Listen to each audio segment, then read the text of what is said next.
নমস্কার, শুভ সন্ধ্যা। বারুইপুর নতুন ভোরের গোটা টিম এবং এখানে যারা যারা এসেছেন সকলকে প্রণাম জানাই, যারা বড় আছেন এখানে এবং যারা সমবয়সী এবং যারা বয়সে ছোট যারা আছেন তাদেরকে অনেক অনেক শুভেচ্ছা। প্রথমেই ধন্যবাদ জানাবো সজলবাবু এবং আশিসবাবুকে এবং অবশ্যই বাপি ভাইকে, কারণ তাদের নিমন্ত্রণে আজকে এখানে আসা।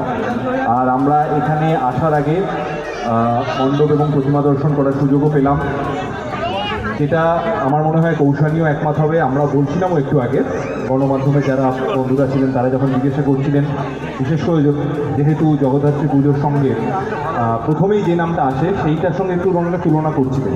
তো আমি বললাম, যেহেতু আমার বাড়ি থেকে খুব কাছে কিন্তু বারুইপুর, তো বাড়ির এত কাছে এত সুন্দর পুজো হচ্ছে, কাজে কোনো তুলনায় না গিয়েই বলি যে আমরা খুব খুশি, আনন্দিত এবং গর্বিত যে বাংলার পুজোর এই যে ধারা, এই যে ট্রেডিশন, এই যে ইতিহাস, সেটা এত সুন্দরভাবে এখনও পালন করা হচ্ছে এবং আপনারা সেই কাজটা করে যাচ্ছেন। উৎসবের আয়োজন বলুন, ভক্তি বলুন, আনন্দ বলুন, সকলের মধ্যে ভাগ করে নিচ্ছেন। সেটা দৃষ্টান্ত স্থাপন করুক শুধু আজকে নয়, আগামী বছরগুলোতেও। এখানে আমি যখনই এরকম কোনো নিমন্ত্রণে যাই বা যেখানে আপনাদের মতো মানুষেরা যেখানে আপনাদের সামনে দেখতে পাই, আমি সবসময় বলি এটা আমাদের একটা সৌভাগ্যের ব্যাপার।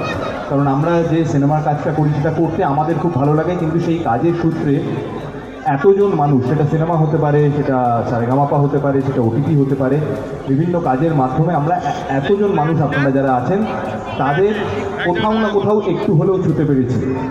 কোথাও না কোথাও আপনাদের এই আশীর্বাদ, এই শুভেচ্ছা না থাকলে আমাদের কাজ করাই হয়তো কখনো সম্ভব হতো না।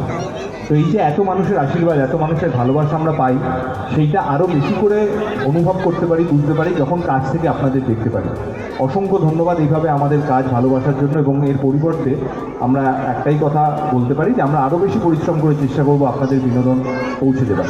তবে যেহেতু জগদ্ধাত্রী পুজো এবং এখানে যারা ছোটরা আছে তারাও কেউ কেউ একটু সোনাদা সোনাদা বলে ডাকছিল, আমার দুর্গেশ্বরের গুপ্তধনের কথা বারবার মনে পড়ে যাচ্ছিল, কিন্তু কারণ সেখানে এই জগদ্ধাত্রী পুজো এবং বাংলায় সেই জগদ্ধাত্রী পুজোর যে শুরুটা কৃষ্ণচন্দ্র দে থেকে শুরু করে তার একটা লম্বা সুন্দর ইতিহাস ছিল।